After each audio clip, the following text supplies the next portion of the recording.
La ministra Lenia Batres Guadarrama también para brindar respuesta a los planteamientos. Muchas gracias. Respondo a la pregunta general que se hizo sobre si esta reforma resuelve los problemas que se han planteado sobre el Poder Judicial y hago una rapidísima síntesis.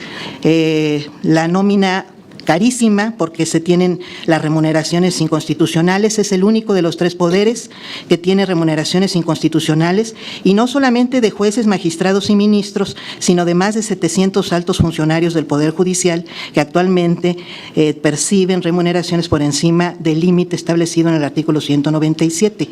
Exorbitante nepotismo, ausencia de transparencia, ausencia de rendición de cuentas, demora en los procedimientos, incapacidad para resolver derechos sociales, elevada impunidad, deja impunes más del 95% de las carpetas de investigación que se someten a su consideración porque simplemente se ponen muchísimos requisitos para la vinculación a proceso.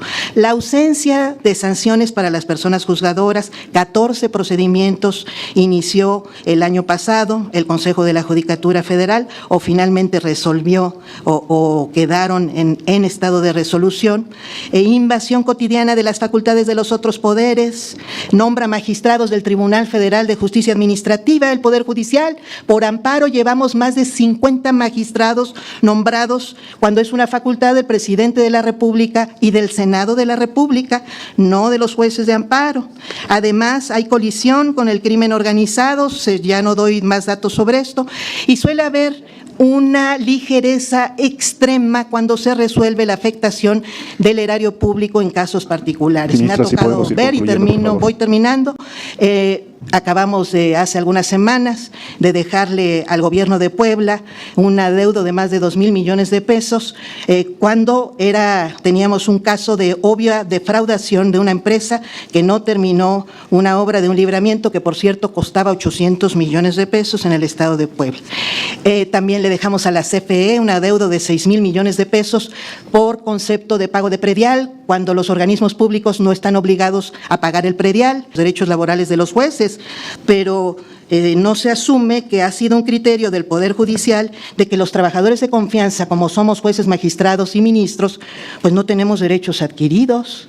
Está en decenas, si no sentencias de jurisprudencia. Perdón, y termino nada más con esto. 1997 se reformó la ley del IMSS, el Poder Judicial dio la razón al retiro de derechos laborales. Año 2007 se reformó la ley del ISSSTE, Poder Judicial de la Federación dio la razón al retiro de derechos adquiridos. 2012 se reformó la Ley Federal del Trabajo, se estableció el outsourcing, no se le dio derechos ni a trabajadores de confianza ni de base.